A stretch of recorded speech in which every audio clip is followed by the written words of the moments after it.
Bonsoir à toutes et à tous et bienvenue à vous. Les entreprises produisent aujourd'hui des tonnes de documents chaque année.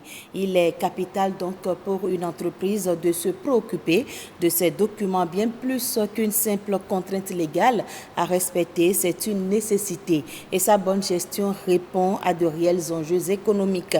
Nous parlons aujourd'hui de l'archivage et surtout de l'archivage numérique qui s'impose à tous à l'ère des nouvelles technologies de l'information et de la communication.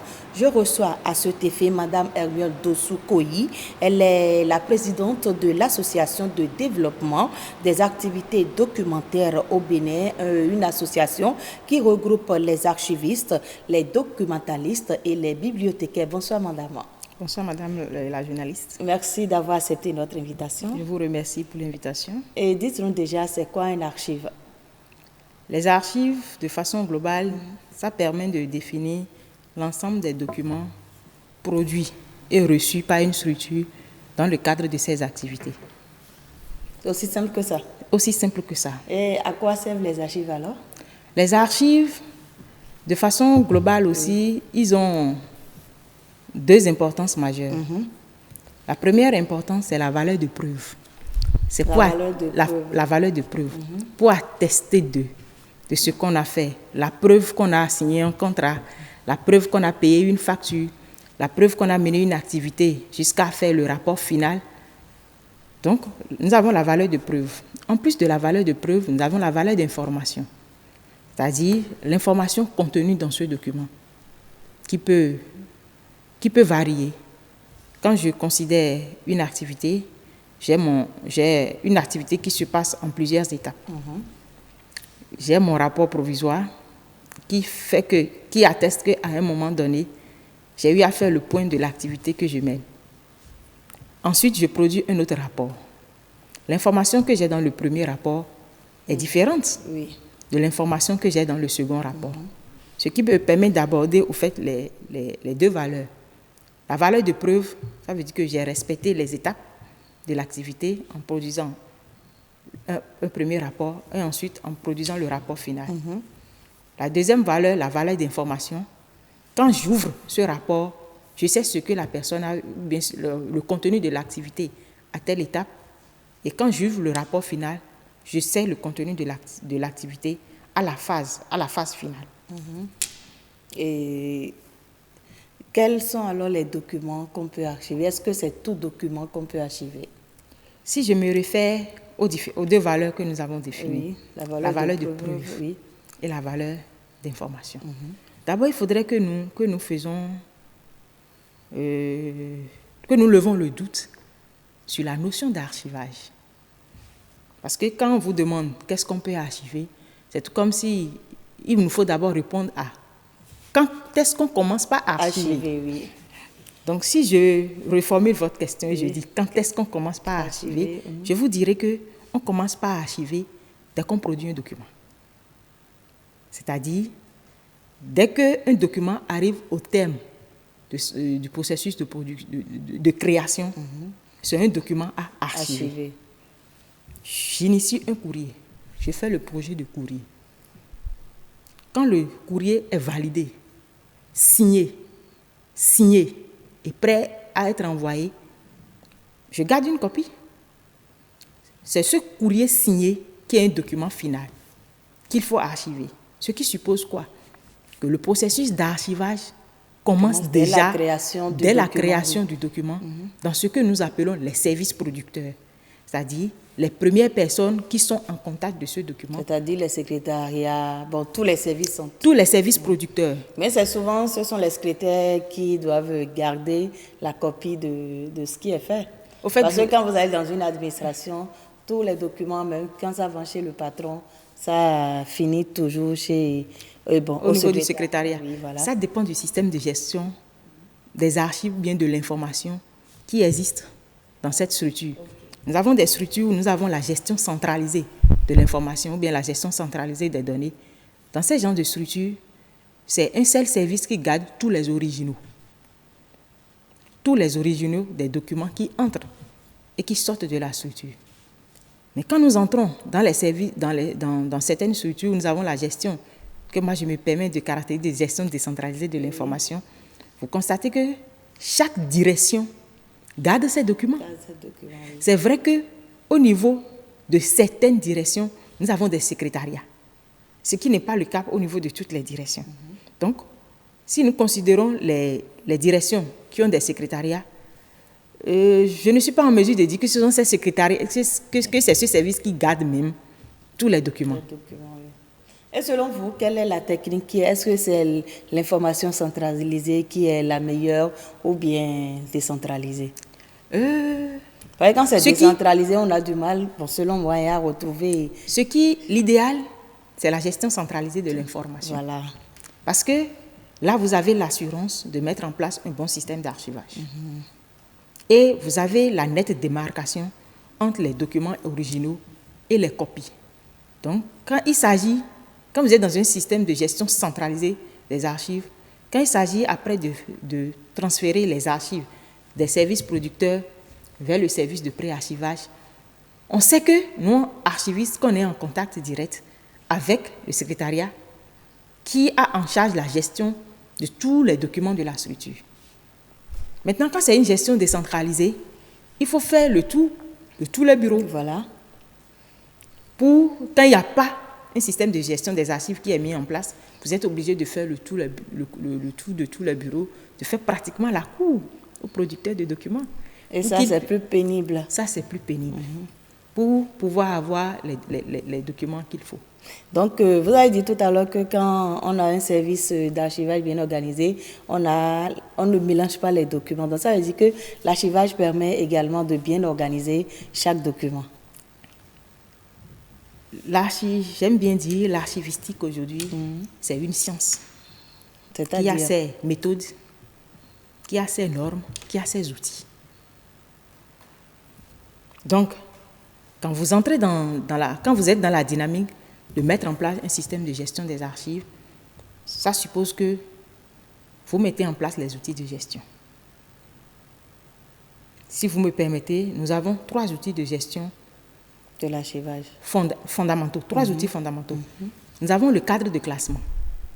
Le cadre de classement, de façon simple, c'est un document qui permet à la structure de pouvoir organiser ses documents en fonction de ses missions et attributions. De sorte que, par exemple, quand je prends le ministère de l'énergie et de l'eau, j'ai 2 fonctions principales. J'ai la fonction énergie et j'ai la fonction eau. Dans le cadre de classement, je dois avoir énergie, eau. Maintenant, à l'intérieur, comment on exerce la fonction énergie? Le cadre de classement doit pouvoir le dire. Comment on exerce la fonction eau? Le cadre de classement va le dire. Et ensuite, tout ce qui est standard à toute administration, c'est-à-dire il faut prendre en compte les autres fonctions, fonction comptabilité, bien finance, fonction ressources humaines, fonction matérielle et tout. Toutes ces fonctions-là, toutes les fonctions support de l'administration viennent s'ajouter à ces fonctions qui constituent des missions qu'on a attribuées à une structure donnée. Et est-ce que tout le monde peut archiver ces documents ou il faut nécessairement faire appel à un spécialiste? C'est tout comme si vous me demandez si un vétérinaire peut devenir médecin ou bien si un vétérinaire peut exercer la médecine humaine entre griffes. Comme je vous l'ai dit, l'archivistique aujourd'hui, c'est une science qui a ses outils, qui a ses normes, qui a ses principes. Et il faut aller à l'école de cette science-là. Il faut l'apprendre pour pouvoir l'exercer. C'est vrai que il est impossible aux archivistes de rester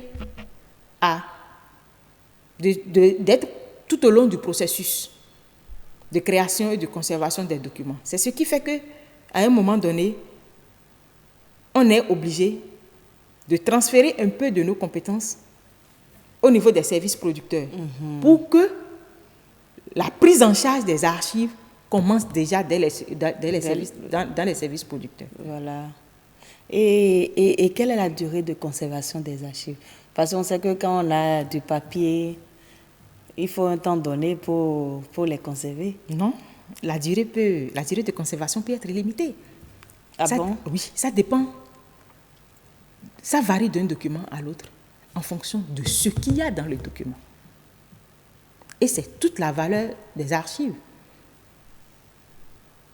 La valeur de preuve, la valeur d'information et la valeur de preuve après qui devient la valeur historique. Qu'est-ce qui se passe? Je prends juste un courrier je ne sais pas, un courrier de salutation, un courrier de demande de fonds. Après 2 ou 3 ans, je ne vois pas l'importance de garder ça. De garder ce courrier. Mais dans le même temps, j'ai un courrier où on me dit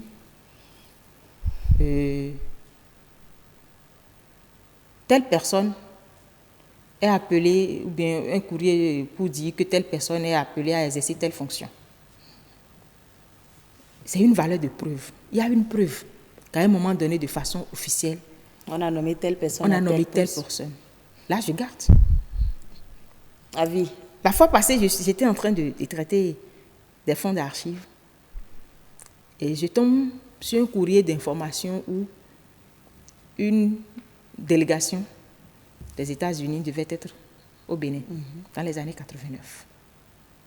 Les noms qu'il y avait sur ces documents m'ont fait sourire parce que je ne pense pas qu'il y ait de ces Béninois-là qui savent que à tel moment de l'histoire de notre pays, telle personne a foulé le sol béninois. Donc, c'est l'importance des archives. Ce courrier date de plus de 20 ans. Mais aujourd'hui, je suis obligée de garder ce courrier. Parce qu'il y a valeur de preuve, il y a valeur historique de ce courrier. Donc, conserver un document ou pas, ce qui est fondamental, c'est la valeur de preuve qu'il y a sur ce document et la valeur historique de ce document. C'est-à-dire ce que ce document peut apporter à l'histoire demain. C'est ça qui détermine la durée de conservation. C'est ça qui détermine la durée de conservation. Oui, mais quand l'archivage papier, c'est que ça prend de l'espace et autres. Donc, de plus en plus, on parle de l'archivage numérique. C'est quoi alors l'archivage numérique? L'archivage numérique. Nous allons faire une petite différenciation. Aujourd'hui, nous avons les documents nés numériques, les documents électroniques. C'est tout ce qu'on saisit déjà sur ordinateur. Ce que nous saisissons directement, nous enregistrons, c'est-à-dire les documents créés sous format numérique. Ok. Ensuite, nous avons les documents sous format papier qu'on veut dématérialiser. Le processus d'archivage du document papier, d'archivage numérique plutôt, du document papier, suppose en amont que j'ai eu à faire l'archivage papier. Parce que, en mettant en place, en organisant les archives papier, je suis en mesure de dire, voilà ce qu'il faut conserver pendant combien de temps. En fait, c'est l'une des questions basiques en termes d'archivage. Quoi conserver et pendant combien de temps? Vous me comprenez? Oui, oui. Maintenant, quand j'organise mes archives papier, et je me rends compte que ce document, sa durée de vie, c'est de 2 ans. Quel intérêt j'ai à passer à la dématérialisation et à faire l'archivage numérique? Donc ça, on laisse de côté. Ça, je laisse de côté. Mais par contre, votre papier qui date de 1980... Par contre, mon papier... Oui. Non, pas mon papier. Quand même ce papier qui date de 2 ans, mais que je constate que on peut conserver pendant 10, 15, 20 ou plus, je peux le numériser. Et la numérisation, quel avantage pour le document sur support papier? Oui. Ce document papier que j'ai estimé à un moment donné, que je peux le conserver pendant 5, 10, 15, 20 ans et plus, c'est un document que je suis appelé à utiliser. Ce qui suppose que quand je le numérise, je lui donne plus de chances de survie. Oui. Parce que dès que je le numérise, je le range et je n'y touche pratiquement plus. Dès que j'ai besoin de consulter l'information qui est là-dessus, je vais vers mon document numérique. Il faut consulter seulement De plus, quand quelqu'un, je ne sais pas, quel qu'en soit le lieu où se trouve la personne a besoin de l'information contenue dans ce document. J'envoie juste. Donc l'archivage numérique, nous avons apporte plus de garanties, de garantie de durée de vie aux documents papier, mais facilite la circulation de l'information. Quels sont alors les enjeux de l'archivage numérique? Les enjeux, nous sommes en train d'en discuter là déjà. Donc comme je vous le disais, un document qui a une durée de vie de 2 ans, je n'ai pas d'importance à numériser ce document, parce que je sais que dans quelques années, il me faut le détruire. L'archivage numérique aujourd'hui, c'est une question de moyens. Une question de moyens, une question de ressources et surtout, une question de croisement de compétences. Je parle de croisement de compétences parce que on a tendance à assimiler l'archivage numérique à la simple dématérialisation. Alors que ce n'est pas la même chose. Alors que ce n'est pas la même chose. La dématérialisation, c'est une phase du processus de l'archivage numérique. Donc, de plus en plus, ce que moi je perçois comme risque, c'est qu'on puisse résumer l'archivage numérique à la dématérialisation et on risque de se retrouver en face d'une situation où on aura trop de données à conserver. Parce que dans notre dynamique de vouloir tout conserver, nous n'allons pas conserver l'essentiel. Et quand ce sera un fourre-tout finalement. Ce sera un fourre-tout finalement dans lequel on aura du mal à retrouver l'information essentielle, à retrouver l'information indispensable. Qu'est-ce que vous faites pour sensibiliser beaucoup plus sur l'importance de l'archivage numérique et non, pour expliquer plutôt aux gens que la dématérialisation est différente de l'archivage numérique? Dès qu'on a l'occasion de l'expliquer à ceux qui veulent se lancer dans le processus d'archivage numérique ou bien de dématérialisation, parce qu'aujourd'hui tout le monde on se retrouve plus dans un système d'administration, on rêve d'une administration sans papier. Et moi je suis un peu sceptique là-dessus, parce que... Vous n'êtes pas d'accord avec cela? Je suis sceptique. J'ai mes raisons. Des pays comme la France, dont l'histoire dans le domaine des archives date de plus de 500 ans, continuent avec le processus, continuent avec l'archivage papier. L'archivage au Bénin, ça date de... Si nous laissons de côté ce que... Et la petite histoire, c'est que les archives étaient mieux tenues pendant la période coloniale qu'elles ne l'est aujourd'hui. S'il est vrai que nous avons eu des avancées majeures ces 10 dernières années. Donc ce serait un peu compliqué que du jour au lendemain, que nous passons à une administration sans papier. Et qu'on laisse de côté le document papier dans le processus d'archivage. Parce que si on continue de produire des documents papier, donc il nous faut appliquer à ces documents papier les outils techniques archivistiques, sans oublier que l'archivage numérique respecte les mêmes règles et les mêmes procédures que l'archivage papier. Et on peut dire déjà que l'archivage numérique facilite quand même un peu la tâche ou bien le métier d'archiviste. Oui, ce n'est pas l'archivage numérique, mais le développement du numérique aujourd'hui facilite la question d'archivage. Parce qu'avant, quand on parle d'archivage, d'archives, on voit une salle remplie de papiers, on l'a toujours. Et un vieux monsieur assis au milieu. Les données ont changé au Bénin. C'est l'idée qu'on se fait quand même d'un archiviste.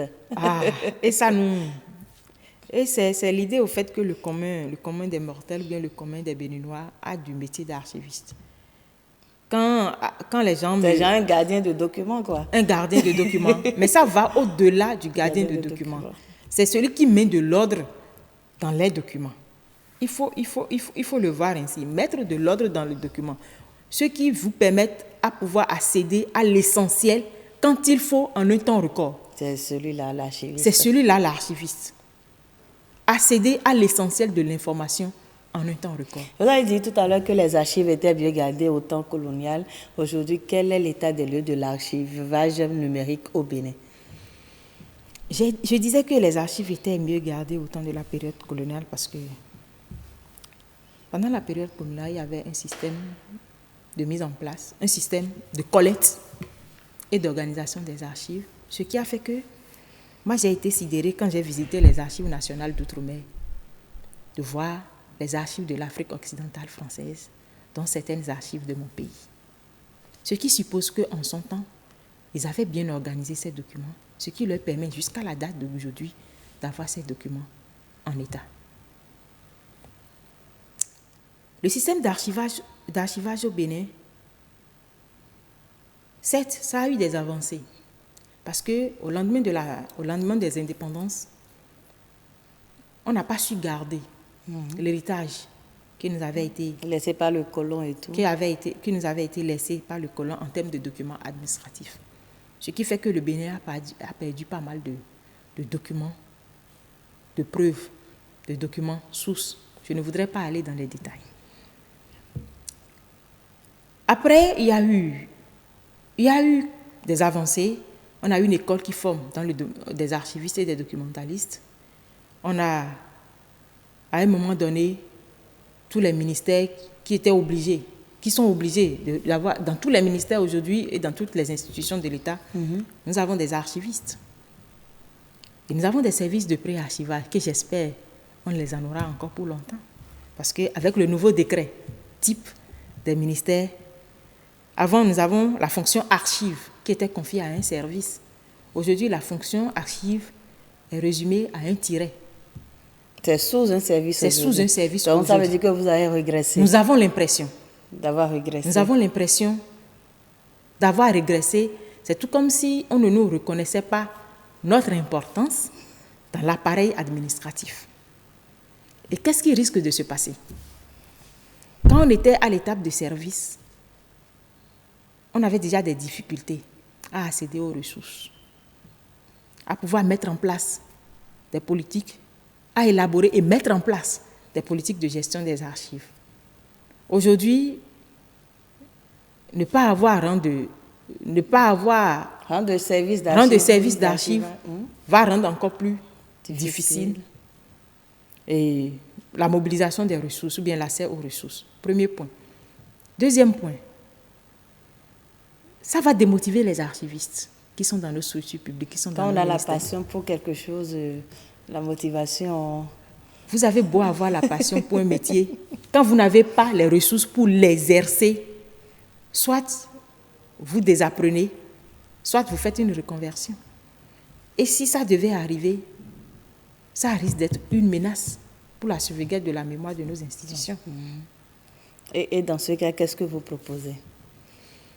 Et rapidement, vous allez parler également des défis de l'archivage numérique avant qu'on ne mette un terme. Là, c'est une grande question. Oui. Vous avez exactement 2 minutes. Je propose tout simplement, nous on rêvait à un moment donné d'avoir une direction de pré-archivage dans les ministères. À défaut qu'on ait une direction, quand même qu'on ait un service d'archives. Parce que la fonction archive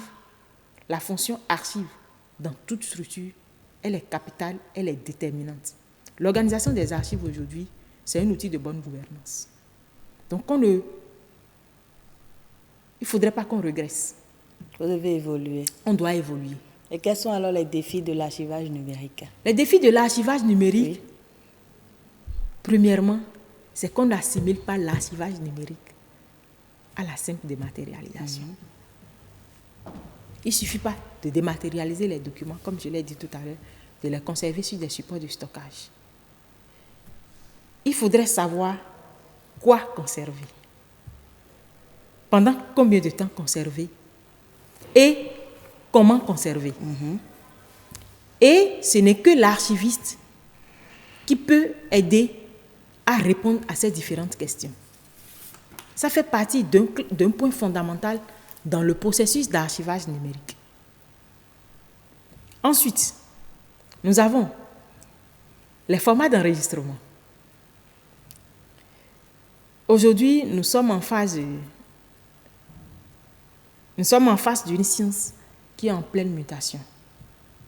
Là, je ne parle plus de l'archivistique, mais je parle de la technique, de tout ce qui est informatique, qui est en pleine mutation. Les formats de conservation et les supports de stockage sont limités dans le temps. Il y a quelques années, on utilisait les disquettes. Maintenant, c'est les disques durs. Aujourd'hui, c'est les disques durs. Même les CD ne sont plus utilisés comme ça.